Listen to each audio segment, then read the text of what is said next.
Tuberous sclerosis complex, or TSC for short, is a rare genetic disease impacting an estimated 2,000 people in Australia and more than 1 million worldwide. This devastating disease frequently causes tumours to grow on the body's most vital organs, such as the brain, heart and kidneys. And while TSC affects everyone differently, it can cause epilepsy, autism and developmental delay. A diagnosis of TSC comes as a terrible shock. Every week in Australia, one baby is born with TSC, and currently there is no cure. Before Tuberous Sclerosis Australia, or TSA, was established, there was nowhere and no one to turn to when you first heard the words tuberous sclerosis complex.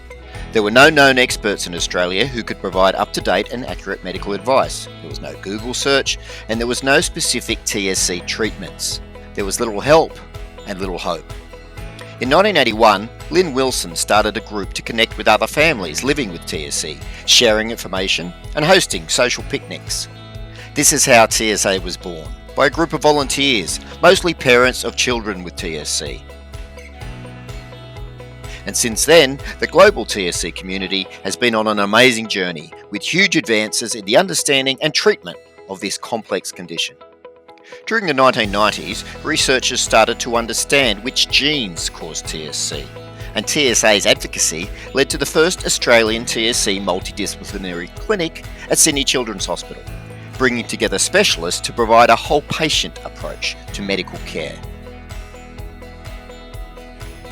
In the 2000s, we figured out more about the job the TSC1 and 2 genes do, and repurposed an existing medicine to treat this malfunctioning pathway. TSA funded the first Australian research project providing genetic testing for TSC and a clinical trial of a cream to treat facial angiofibromas, whilst continuing work to inform and connect people across Australia.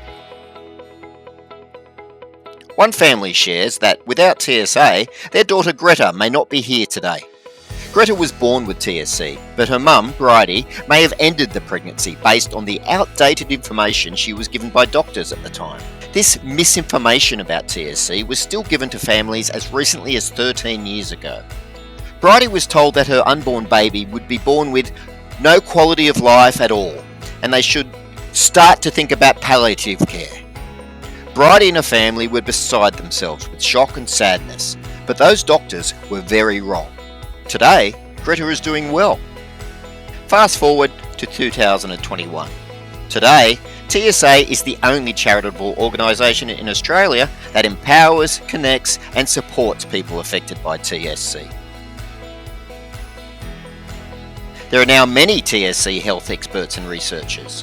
TSA provides accurate and up-to-date online information and resources on all aspects of TSC, including research, treatments and management, and there are people living with TSC to connect with. The outlook for a child born with TSC today is very different to that of a child born 40 years ago, or even just 10 years ago, because of earlier and more effective interventions. In addition to well-established anti-epilepsy medicines, we now have a new group of approved TSC medicines which can help shrink dangerous TSC tumours and reduce seizures.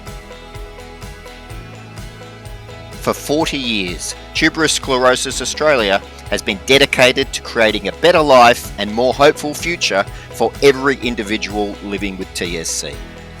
But there is still a long way to go.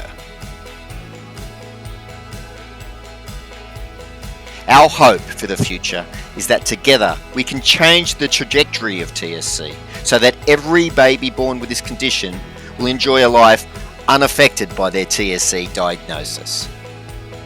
Step by careful step, TSC research is helping take us closer to our goal.